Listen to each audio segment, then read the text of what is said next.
Here are the three pieces of equipment you need to know for the 777. Let's start right here by my left knee. This is the transponder. Transponder looks like a little radio, and really that's kind of what it is.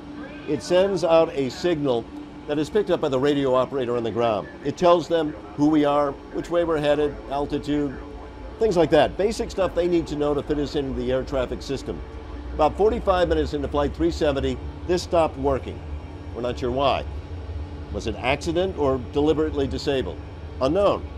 Can you shut it off? Yes, you can. Like this, 3 clicks to the left, and it's turned off.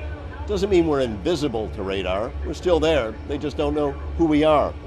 No pilot, at least no responsible pilot, would ever turn that off in flight, which probably begs the question, why is there an on-off switch?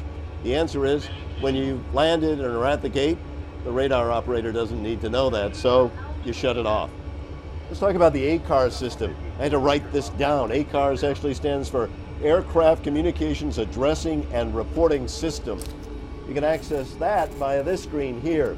Kind of a sophisticated texting service for the pilots to reach the ground and the ground to reach the pilots in areas where radio communication can be a bit difficult. It's also got this system that reports in about every half hour automatically what this plane is doing and sends a lot of information about what the avionics, the engines, the wings, everything on this plane are doing. And that goes automatically. It doesn't need the pilots to send it. At some point on Flight 370, it also stopped. But that doesn't have an on-off switch, which has many people wondering, well, why did it stop reporting? Could it have been an accident? Maybe. Or maybe somebody got down into the wiring and deliberately tried to shut it down to, again, try to mask the movement of the aircraft. Lastly, let me show you this thing. This is kind of the brain of the plane. It too does a lot of things, but I suppose you really would call it a really big GPS system.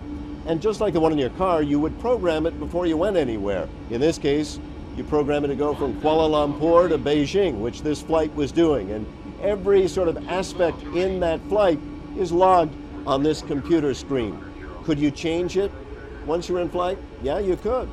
All it takes is the knowledge of how to operate it and about 7 or 8 keystrokes to input the new direction you want to go. Hit execute, and the plane automatically turns and moves on a new direction. At some point, this plane did make a turn based upon an input into this device. Why? We still don't know, like so many other things of Flight 370. But at least the simulator helps us understand the equipment involved.